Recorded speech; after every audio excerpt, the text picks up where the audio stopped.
We are continuing with the NCERT questions. Question number 14. In the alkane CH3, CH2, C, CH3 taken twice, CH2, CH, CH3 taken twice. Identify the primary, secondary and tertiary carbon atoms and give the number of hydrogen atoms bonded to each one of these.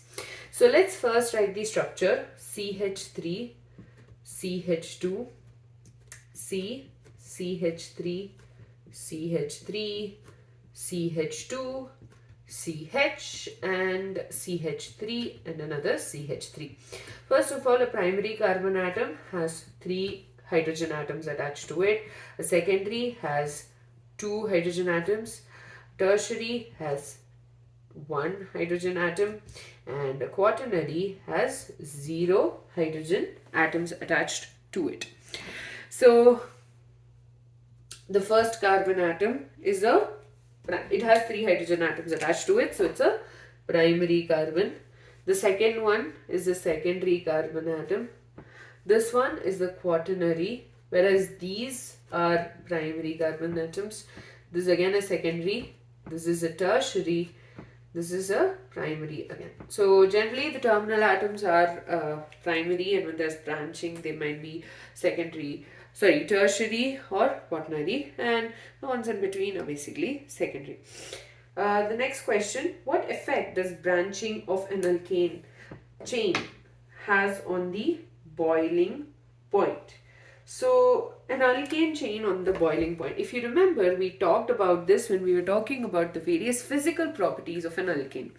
Now let's consider a straight chain.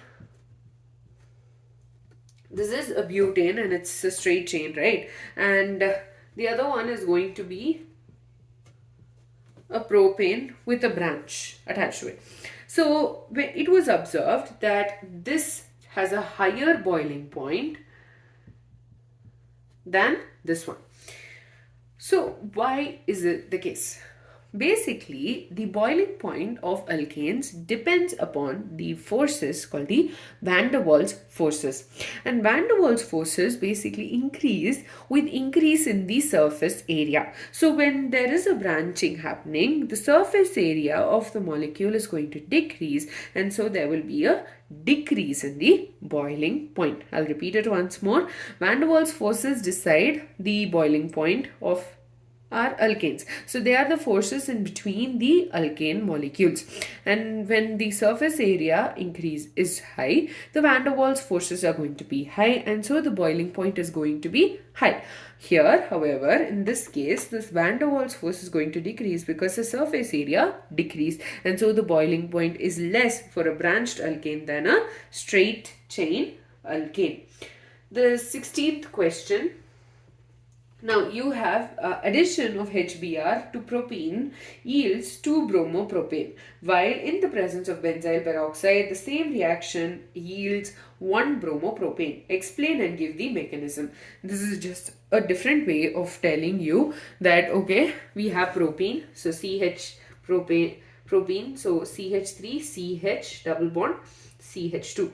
Now, it can lead to, when HBr is added to it, it can give us 2 products, that is CH3, CH3, and here you have a Br, and it can also give us CH3, CH2, CH2, Br, and this is observed. So we are getting 2-bromopropane when direct addition takes place, but when in the presence of peroxide we are getting this one. Why? It is all to do with the mechanism. If you remember the Markovnikov's rule and the anti-Markovnikov's rule. So the Markovnikov's rule states that the negative part of the addendum will get attached to the carbon atom having less number of hydrogens, whereas the opposite is the anti-Markovnikov's rule. So let's quickly look at the mechanism. We had discussed all of this in detail when we had talked about these reactions. But anyways, so CH First of all, we are talking about it in terms of Markovnikovs. So in the absence of a peroxide, so we are taking HBr, can form H plus plus Br minus. Now the first step is going to be the propene is going to get attacked by the H plus. So CH double bond CH2 plus H plus. Now the H can attack, can get added here or here. Now this will leave the carbon atom with a positive charge. So we are getting two carbocations. So it can either be CH3, CH3, or it can be CH3, CH2, CH2 with a positive charge. And we know this one is more stable than this one. And so this is more preferred compared to this. And CH3. Now the next step is going to be the negative part will come attack the molecule, the carbocation rather. CH3 plus Br minus is going to give us the 2-bromopropane. All of this was discussed in detail again when we talked about these respective reactions. So check out the videos for a detailed explanation. This I'm just doing it in short.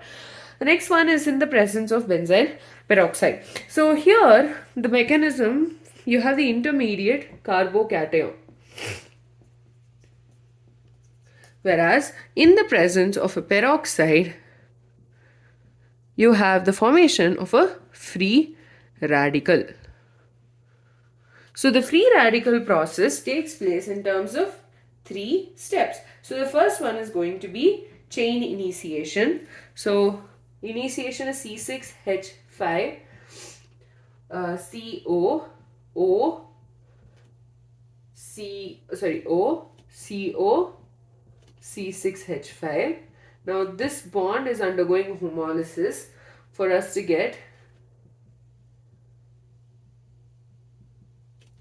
C6H5, 2 molecules of C6H5, CO, O radical. And this in turn is going to give us 2 C6H5 free radicals plus 2 molecules of carbon dioxide. Now this C6H5 is going to attack the bromine molecule, okay, and this is the HBr. For us to get, this is again undergoing homolysis, for us to get C6H6 plus Br free radical. Okay, now this bromine free radical is going to react with the alkene, and this is in turn going to give us the free radical free radical intermediates. So CH3, CH double bond, CH2 is going to react with the bromine free radical. We are going to get 2 free radicals, that is CH3, CH, CH3, or going to be CH3, CH2, CH2 free radical. Now between these two, okay, again between these two, I'm sorry,